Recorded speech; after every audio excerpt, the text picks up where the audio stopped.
Welcome back again, Virgo. Dadici here with your October 2025 Oracle, which I call Oracle Express. It's a rather brief view of what's going on. And this month, pay strict attention to this 8th house of your horoscope, the sign of Aries, where we see the retrograde Neptune really making you rethink some of your ideals and some of your confusions. This 8th house has to do with those aspects of your nature which are less desirable. It's one of the hidden houses of the zodiac, like the 12th. And herein is a lot of submerged subconscious stuff, psychological stuff that you have to work through. Often it's unconscious, but Neptune here retrograde, Saturn just getting ready to come back there later in the year is going to bring a lot of this stuff up for you. And it's important also this month because, as you can see on the 7th, a full moon there, the emotional body moving through this sector in its fullness can shine a light on the emotional aspects of your life right now. The 8th house is also the house of intimacy, sexuality, and shared resources. Of course, you can't get much more personal in terms of sharing than the sexual interaction you have with the person that you love.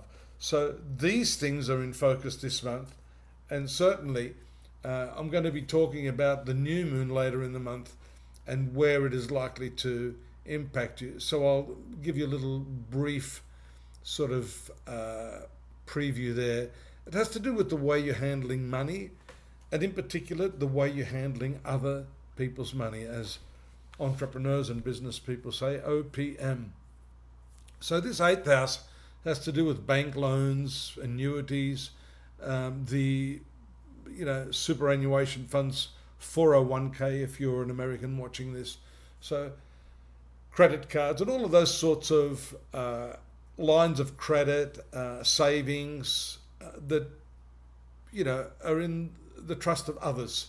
This can also be money that you have shared with your significant other. That can be your spouse, a de facto, or if you're in business, it can have to do with the money you share to inject as part of the cash flow into the business that you're running.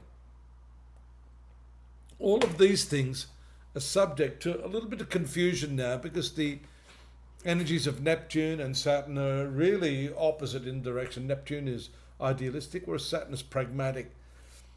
Venus gives us a little hint along with the Sun here, the 2nd house, itchy.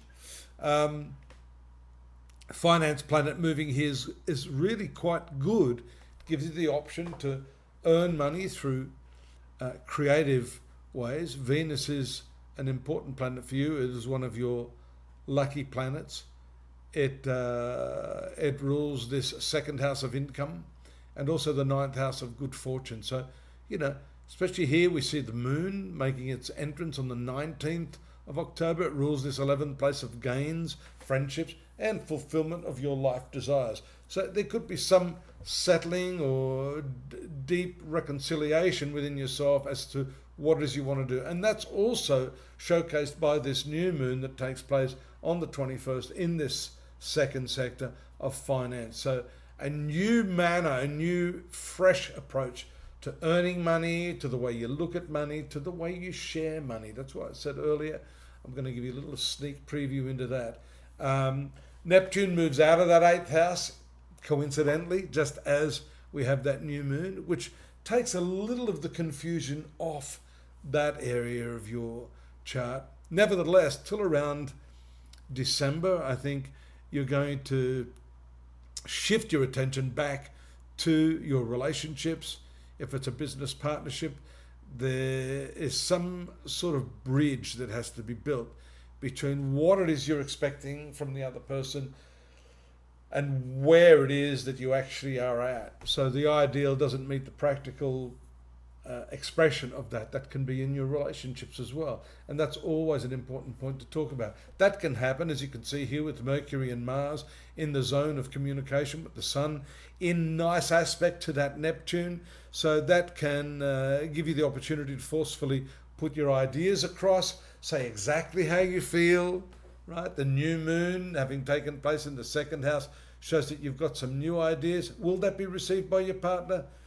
Yes and no. That is the confusion of this Neptune-Saturn conjunction in that 7th house. Uranus is also casting a little bit of a shadow on your professional life. Uranus is very abrupt. You can see here at the bottom of the chart, towards the last few days of the month, that strong opposition aspect to Uranus from Mars and Mercury. There can be explosive, impulsive actions that you take, and that is really not a good move. You need to just take a few deep breaths, anchor yourself, and think of the consequences of your action before you move too quickly. Do take a look at the links. We've got some additional material, as we do each month, that fills in some of the gaps if you're not quite clear on, one aspect of what I've mentioned, or there's things I haven't discussed. We usually cover that in the text space. Just follow that across. There's a whole lot of other free stuff there at astrology.com.au. It'd be great if you could subscribe to the channel, help me along here. I'm getting older, but I still enjoy doing this stuff. I hope you're here for the same reason. You'll come back. Subscribe, like, drop me a note if you wish, and I'll be back same time, same place, next month, November 2025. Look after yourselves.